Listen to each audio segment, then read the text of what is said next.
Hi kids, hi 4th grade. I hope you're well. Welcome to another class of English in a video.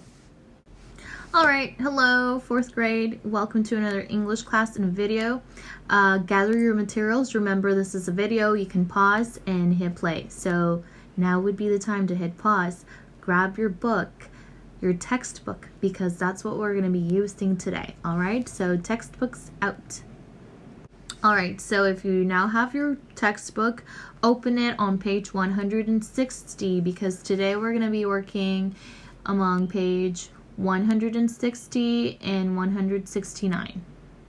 So textbooks out, page 160. Alright, so if you're with me on page 160, you'll notice that we are starting a new chapter, which is chapter number 7. And the title is, yes, Folktales and Traditions, o cuentos y tradiciones. Cuentos como que de pueblo.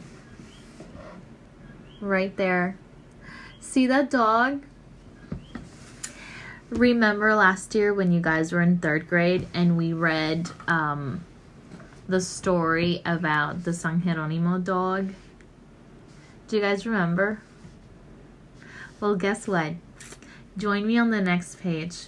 Well, on the next page, on page 162. 162. Page 162, because our story is that same story, that same folktale that we read. It's just now that we're going to read it in English. So you should be familiarized, at least those of you that were here with me last year in 3rd grade. Alright, so in English, the same story that we read is titled The Legend of Dog's Rock. And it's adapted, in this case, by Ashley Schaefer, and it's illustrated by David Martínez. Isn't it exciting? Alright, so we're going to read the story that you guys are familiar with. We read it last year, and in case you don't remember or you don't know, it's a folktale about this rock that looks like a dog. So a lot of people have made different stories or have adapted the same story about this legend of a rock that looks like a dog. And it's a real rock in San Juan, Puerto Rico. Alright, so let's start reading the story. Follow the reading with me, alright? Alright, let's read. Hundreds of years ago, when the San Jeronimo Castle in Puerto Rico was a Spanish military fortress protecting the island from attack, there lived a young soldier named Enrique. Growing up on a ranch with little to do besides farmhand chores, Enrique had always longed for adventure and a chance to travel the world. When he was 18, he decided to enlist in the military to help fight for his country and hopefully get to see a bit of the world. Enrique enjoyed his life as a soldier at San Jeronimo Castle, but he was very lonely and homesick. He missed his family and his friends. He missed his black Labrador retriever, Lucky. And he missed his old life on the farm. Enrique had never been so far away from his family and the ranch. He decided to look for a special companion to help him adjust and keep him occupied.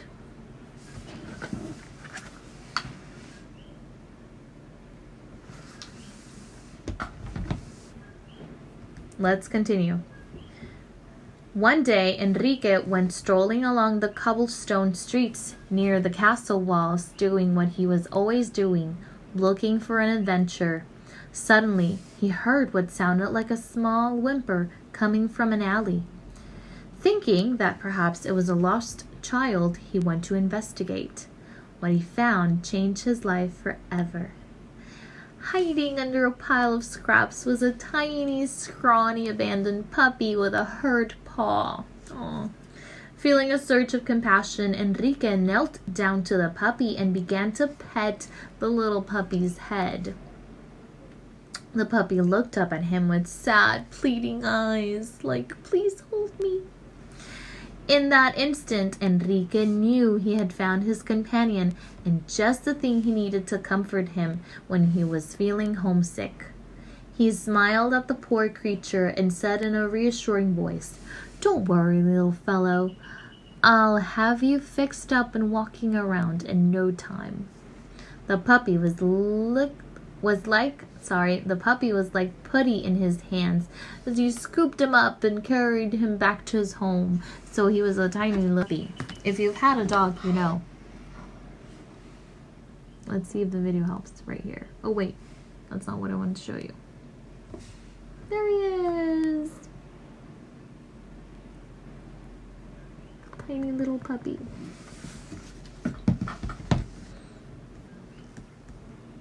Enrique was very devoted to his new companion and spent many months helping him regain his health, mending his hurt paw, and feeding him well. It reminded him of all the good times he had had back at home with Lucky. The puppy was very thankful for the constant love and affection and followed at his heels wherever he went.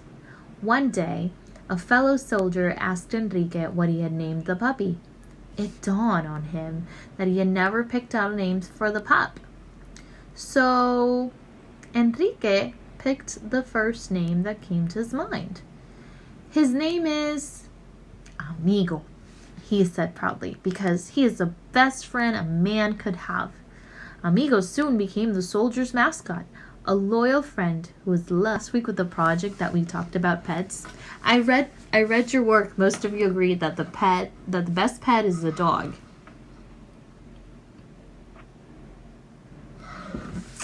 I couldn't agree more. Next page, let's continue reading. Enrique and Amigo were inseparable. One day, Enrique was called in to see his commanding officer. The commanding officer elected to go to the nearby Spanish colony of Cuba. Fortunately, he was not allowed to bring Amigo aboard the ship.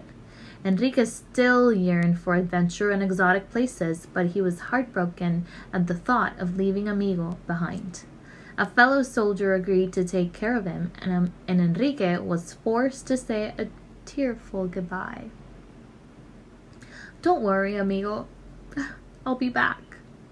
Everyone here will take good care of you and give you lots of watching." His beloved owner from the coral reef at the base of the fortress's wall. The dog had decided to wait there until Enrique's ship sailed back.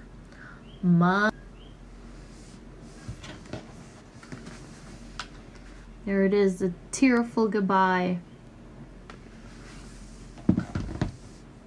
Been attacked and sank, taking all its passengers down with it. Asked to keep watch over Amigo heard the news too and felt such sadness, not only for himself, but also for Amigo. As soon as he saw Amigo, he wrapped him in his arms and wept. With this show of emotion, Amigo understood what had happened in his own way. Broken-hearted and not wanting to believe Enrique would never return, Amigo sadly walked out to his perch on the coral reef. There he sat and would continue to sit each day, looking out over the sea and waiting for the arrival of the man he knew would never